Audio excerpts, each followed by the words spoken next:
pertama kali gue begini-beginian.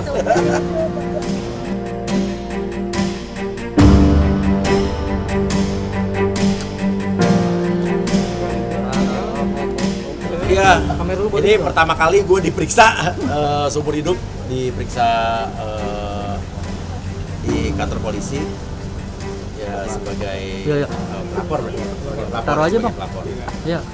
Pertanyaannya banyak banget, ini berhubungan dengan kronologisnya sampai dari di mana pertama kali kenal Mbak M juga ditanyain, terus sampai saya kan kenal Mbak M ini kan baru bulan Maret, sampai saya ingat tanggal berapa ya, berarti pertama kali kan dikenalin sama Dennis. Nah, terusnya habis itu sedetil itu ternyata saya nggak nyangka. Saya pikir cuma nanyanya bagaimana kejadiannya, kerugian berapa, ternyata detail ditanyanya bagaimana, dari awal kenalnya gimana gitu kan. Dan sampai akhirnya ya waktu itu melapor dan tadi dikasih kita diundang untuk klarifikasi. Berapa pertanyaan tadi? Total berapa pertanyaan nih Bang? Banyak banget. Lebih banyak banget, pertanyaannya banyak banget. Semua bukti-bukti udah saya kasih ke dalam. Bukti semua, surat perjanjian ada, bukti transfer, bukti chat lengkap, bukti rekaman pembicaraan, suara, dan rekening koran saya juga sudah ada yang dari bank sudah diminta. Rekening koran saat saya mentransfer uang DP dan saat dia memberikan saya bukti transfer 100 juta dan ternyata itu palsu. Pada tanggal dan jam yang sama, rekening koran saya sudah diminta dari bank, sudah saya berikan juga bahwa tidak ada uang masuk sama sekali. Dan kalau ngomong pengacara nih, pengacara saya, pada saat saya menceritakan kasus saya saja, pengacara saya tidak langsung percaya omongan saya dong. Harus melihat bukti-buktinya dulu, mendalami kasusnya dulu. Jadi setelah ada bukti-bukti dan kasusnya, baru buat laporan ya kan. Nah, ini preskon dulu yang penting. Intinya kan ibaratnya ya pengacara, kalau saya nggak bicara pengacara mana, kalau pengacara yang benar menurut saya adalah kliennya itu ngomong bukan berarti atas dasar omongan klien itu dijadikan bahan untuk dia ngasih statement berkoar-koar, bener nggak? Dalami dulu apa buktinya segala macam gitu kan, dalami kasusnya, jangan sampai akhir. Nah intinya gitulah. Kemarin contohnya dia bilang bipolar akut kayak gitu, itu kan jadi bahan ketahuan orang. Siapa yang mau pakai pengacara kayak gitu lagi? Ini saya tidak berbicara pada salah satu orang Mbak M atau apa ya. Penipu itu, kita bicara secara general ya. Apakah dia punya hati saat dia menipu orang korban, itu aja. Ya kan saya tadi tengok Uya kan ada, Dennis ada. Nah sekarang saya tanya, Dennis ini dalam apa? Mendampingi kah, teman kah, atau udah berubah jadi pengacara? Kemarin katanya mau jadi wartawan, sekarang jadi pengacara, makanya atau jadi pengacara ya. Nah jadi begini, silakan laporkan. Dan dia sudah melapor kok. Tadi itu kan dia diperiksa sebagai pelapor. Ya sudah, nanti kan ada saksi dan lain. Apa? Ini akan naik semua. Ya saya berdoa semoga Medina cepat sehat. Supaya semua terbuka dengan terang. Siapa dan siapa.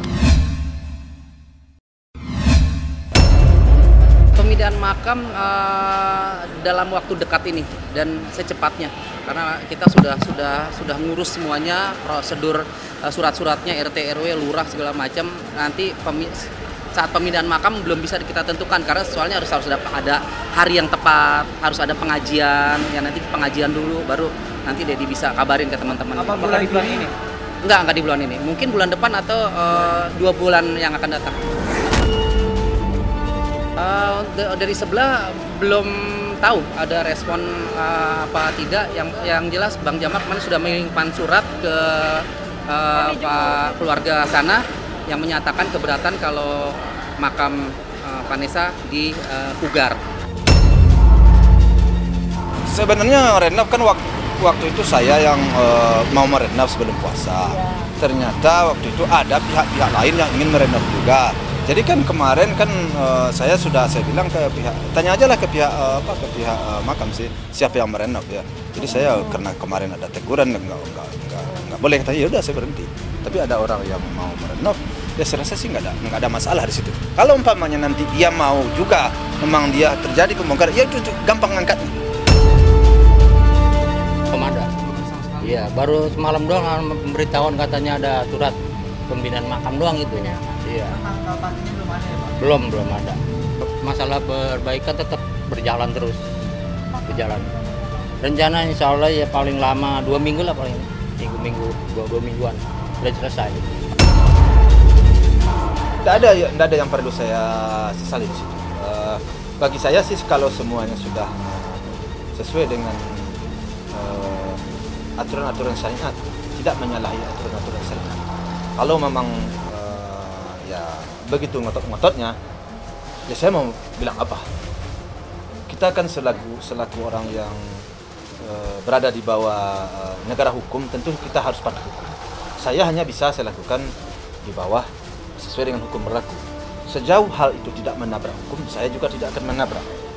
Tapi kalau menabrak hukum, tentu saya akan coba semampu saya mempertahankan, kan itu. Langkah selanjutnya mungkin nanti ya Dedi persiapkan di sana untuk batu nisan ya, batu nisan antara mamahnya Vanessa dan Vanessa. Batu nisannya kan seperti buku gitu ya.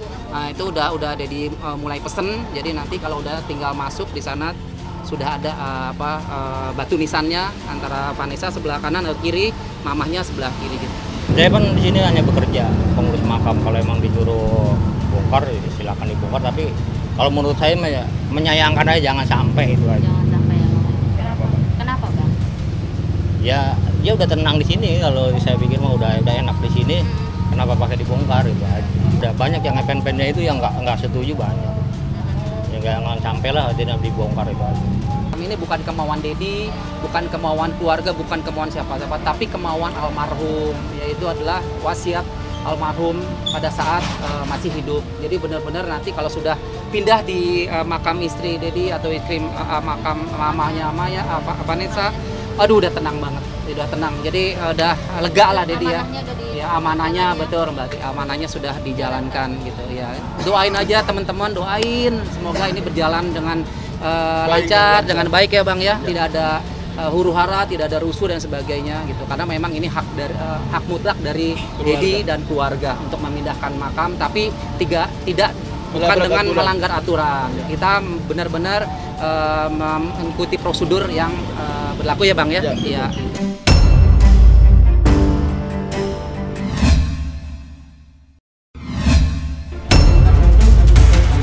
Ternyata hasil tes itu aku bukan DBD, tapi bintik merah di kaki itu udah nyebar ke semua kaki.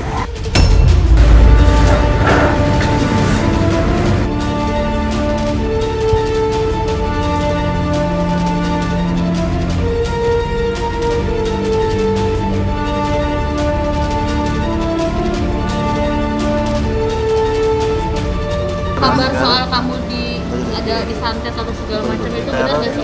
Diteror juga? Kalau itu udah ada yang nanganin, jadi bukan untuk di. Komis. Tapi benar ya. Tapi benar. Ada hal semacam ada hal gaib tuh ada. Dia sampai ruqyah. Saya yang minta di ruqyah kemarin. Seperti apa yang kamu rasakan? apa yang dirasakan? Oh macam-macam. Jadi nggak cuman itu aja. Jadi setelah A ada lagi hal B, hal C gitu loh. Jadi bermacam-macam, agak complicated juga kalau untuk dijelasin. Karena kan gini loh, ada yang percaya, ada yang enggak gitu kan ya. Jadi kita aku pikir cukup kemarin aku mau menyampaikan di sosial media, untuk ngulang lagi kayaknya capek gitu. Yang lagi heboh sekarang itu ada inilah pemberitaan tentang seorang wanita gitu kan, kemudian katanya sih diguna-guna atau apalah gitu. Yang pasti sih kalau kami dari kedokteran sih kan bukan itu yang dipakai dasarnya oleh kami. Jika orang mimisan kemudian pendarahan sebanyak itu, jika masih dalam kondisi agak stabil sih sebenarnya dipertanyakan begitu, jujur saja gitu. Iya, kalau pendarahan seperti itu kan biasa orangnya sudah mulai lemes, panik, udah pasti ke rumah sakit ya otomatis. Dan kalaupun dia telepon dokter, sekarang kan juga zamannya telemedicine gitu ya, dari jauh kita konsultasi dokter udah hampir pasti disuruh ke rumah sakit ya, karena tiap kali ada mimisan, jika 10 menit tidak berhenti sendiri, itu bisa harus ke rumah sakit. Biasa ketika ada mimisan, kita duduk tegak, kemudian kita tekan hidung gitu ya, jangan sampai ketelan gitu ya darahnya. Nah itu kalau berhenti dalam kurang dari 10 menit berarti nggak ada masalah. Kan bisa aja karena orang demam tinggi ya, mimisan, atau karena pembuluh darah yang di hidung tuh agak tipis pada beberapa orang gitu, apalagi anak-anak tuh sering gitu ya. Tapi kalau dia banyak sekali nggak berhenti di atas 10 menit itu tentu kita curiga ada penyebab lain dan harusnya langsung ke rumah sakit. Ketika saya amati sih memang darahnya terlalu merah ya gitu ya. Walaupun tidak menutup kemungkinan itu darah beneran juga, itu harus dites sih sebenarnya. Tapi kalau ditanya ke saya, secara umum sekilas sih memang kan darah itu biasa agak kecoklatan gitu ya, dan kemudian agak kayak glossy gitu ya, glossy merah kecoklatan sebenarnya.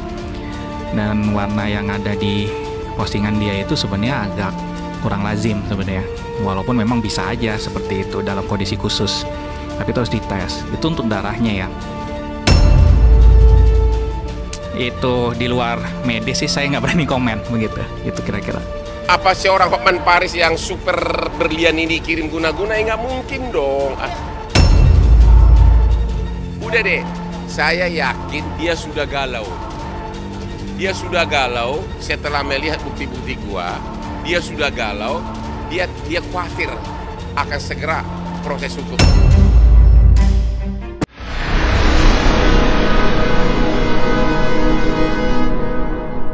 Jadi jangan lupa untuk subscribe Cumi Cumi. Ditekan ya tombol lonceng merahnya.